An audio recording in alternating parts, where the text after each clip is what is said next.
when it becomes cross-generational.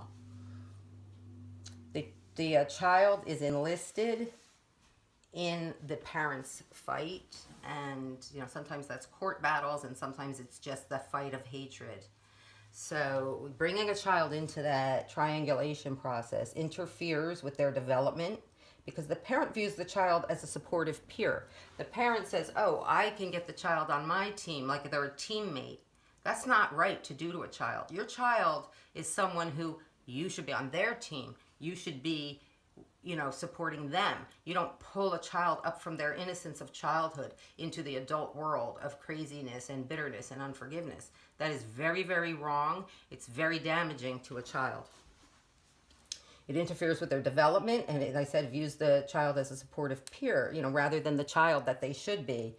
Enlisted children experience stress, anxiety, and other mental health concerns from being pulled into the battles of an adult. It's not fair. The child is being psychologically abused.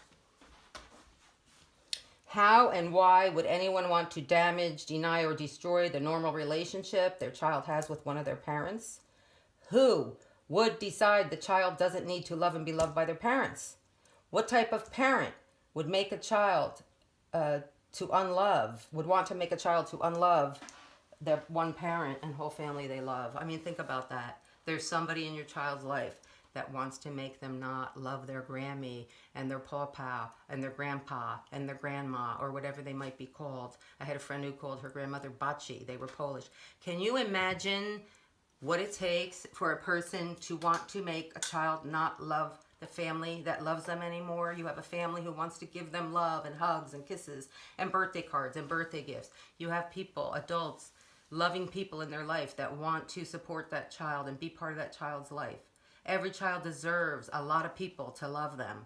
But in these cases, not only is a child taught to hate the parent and whole extended side of the family, they are not able now to receive all that love that was coming their way. The children are being cut off from that because one parent thinks that's better for them. Think about that. What kind of parent would do that? That's why we say that's not a healthy parent. On what authority does a person make a determination that the child should be withheld from a parent who is emotionally healthy, emotionally available, and has no history of extreme abuse or neglect? Their opinion, the sick parent's opinion, is often the only authority, non-authority really, driving the desire to sever the loving bond the child should have with the other parent. So when one person's opinion is driving the desire to break that bond that the children have with their other parent, the courts have to look at that. We have to make the courts look at that. This is an opinion of one parent, one very emotionally unhealthy parent. Now, I'm talking about cases where there is no documentation of abuse or neglect or anything like that. So if you're a normal, healthy, loving, available parent and this is happening to you, well, it's because of the opinion of one person. Your ex and maybe your ex-mother-in-law has been pulled into it, and now your child has been pulled into it as well. The alienator's opinion doesn't qualify them to deny the other parent and extended family right to love and be loved in a normal relationship with their children. That doesn't qualify them. Somebody's opinion doesn't qualify them, to take a child, to extract a child from the life of the other parent and all of the extended family, cousins and aunts and uncles and grandparents. They exert their opinion in a campaign of control and monitoring from which the child cannot escape. So now you're going to start to understand how the child can't escape from that. Every time the child tries to text, Mommy, I love you, Daddy, I love you, the other parent, whether it be the mother or the father, is looking over their shoulder. They'll take that phone away. They may even text from the child's phone, I hate you, Daddy, don't come pick me up. Or I hate you, Mommy, don't show up at school. Sometimes the other parent does that. And other times, the child does it just to find peace within the home that they're in, or just to find peace with that sick parent. They have to show signs of hate because that's how they'll be rewarded. And that's how they'll be told, good boy, good girl. Little children need that. They need somebody to affirm them.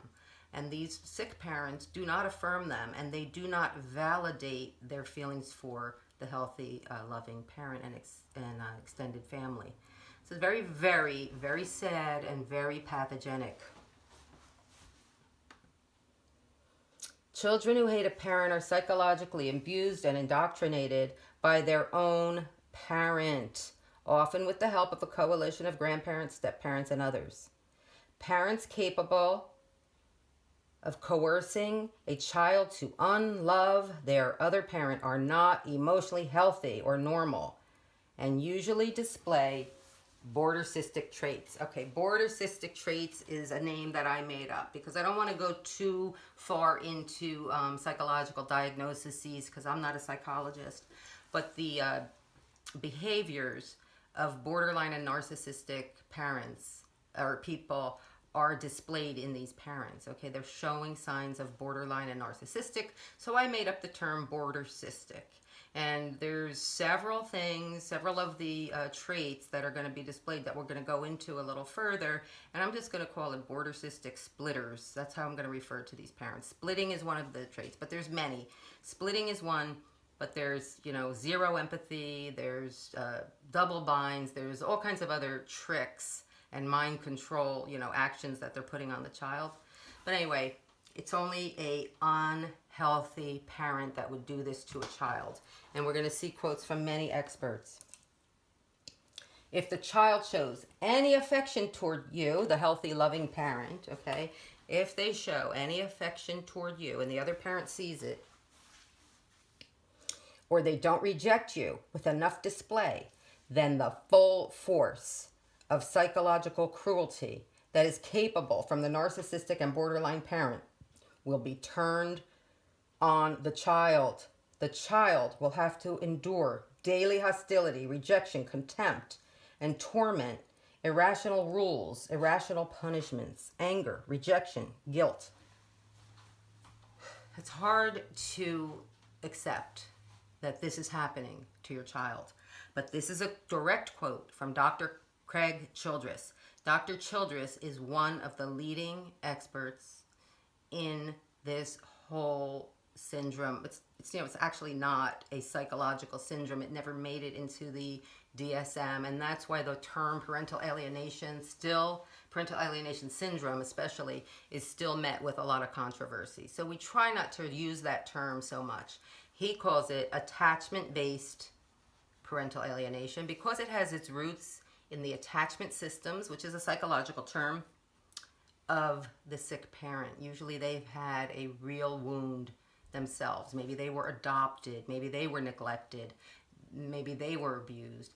This unhealthy parent usually has an attachment-based psychological illness. So he calls it attachment-based parental alienation. But anyway, that quote is from him. Even an adult could not bear to withstand this constant kind of abuse. And these poor children have to find a way to deal with that abuse. So anything they can do to mitigate it, to make it not happen, for them to not be punished, for them to not be mocked, for them to not be shamed for loving you, just to survive, the children will acquiesce to the sick parent's demands. And who can really blame them? So we're going to go through maybe 3 more slides, okay? So I have these introspection slides here because sometimes as you realize the damage that's being done to your child, you might realize that in a weak moment or an angry moment or a fearful moment when you thought your whole family was going to be taken from you, you may have said some things too about the other parent that really, weren't helpful for the child.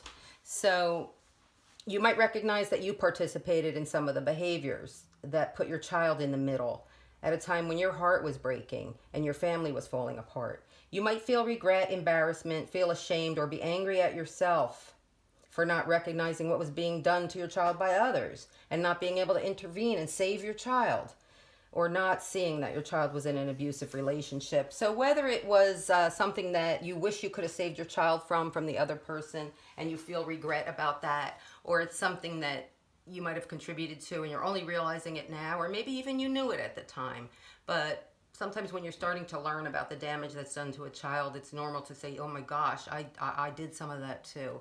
Well, don't get stuck on that, okay? Because you're learning, and we're all learning. So you have to let go of anger at yourself and anger at others too. You cannot hold on to that bitterness. You have to move through all that anger, and you have to learn how to turn it into positive energy. Really getting stuck on anger, whether it's yourself or others, is not going to be helpful, okay? So forgiveness releases you. It takes the weight off your shoulders. And that doesn't mean you go up to someone and say, hi, I forgive you. It means you are letting go of the anger. You may not have the opportunity to ask your child for forgiveness for your mistakes. That day may never come. But you can and must forgive yourself, and you can turn to God and ask Him for forgiveness and receive the forgiveness that He promises to all who ask. And God does forgive us for everything. So don't feel bad if you're realizing that you may have been involved in this same kind of campaign as the unhealthy parent. The difference is healthy parents don't do it forever. You know, they may realize they've done it. They may realize they made a mistake. They don't stay stuck there. They move on and they say, gee, I shouldn't have done it that way. And you move on. You know, you forgive yourself and you move on. And, you know, if you were not enlightened and didn't know what was happening to your child and it was the other parent really, and you may not have had a part in it at all, but you still might feel angry at yourself for not recognizing it. Don't do that to yourself. We've got enough going on without being angry at ourselves. Learning what has happened and what is happening can be very helpful. Okay, so that's why I do these educational videos. And we're going to probably wrap it up with this last slide. This is only part 1. We're going to go into part 2 on my next video presentation. So if you are fully blocked and have no expectation of visits or holidays or birthdays with your children in the near future, you're suffering a real loss. Without knowing it, you may be experiencing grief and mourning. I think we're going to do 1 or 2 more slides. Grief and mourning, those are things that you might be going through without even knowing it. And we're trying to educate you so that, you know, the education of what's happening to you emotionally will help you to deal with and process it. So the next slide, we're going to talk about how to do that.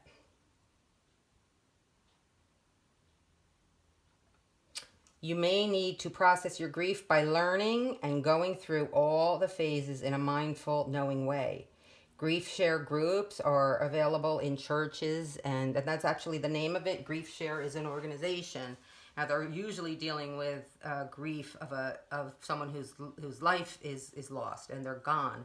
But sometimes these feelings are just the same, and so it might be helpful to go through a grief share group, even though your child's still alive. And we have educational videos through Parental Alienation Survival Coach that will take you through the 5 phases of grief. The 5 phases of grief are denial, anger, bargaining, depression, and acceptance. If you're in a phase where you still see your child, you may not have to go through this as much, but maybe you will. You know, maybe you feel that you still have to grieve what you once had and what is now disintegrating. But if you're completely blocked and you have no access to your child, it's important to understand the grieving process especially. And you may need to speak with your doctor or therapist or church group to help you process the relationship that you have lost. So we're going to pick up when we do part 2 what I referred to earlier as border cystic splitters. Not a real term. It's something I made up. But it refers to the borderline and narcissistic personality traits of the unhealthy parent. So that's all for today. I think this video has been a little longer than I expected it to be, but it's the first part in this educational series about what's happened to your child and how can we have children who hate a parent. So I hope it's been helpful. I hope that you gain some enlightenment from it. Please share it with others. It's available on our YouTube channel and our Parental Alienation Survival Coach Facebook page as well. Hang in there, moms and dads. Stay educated, stay strong, and don't give up hope. You're not alone. Remember that. You're not alone. So many are going through the same thing. Hang in there.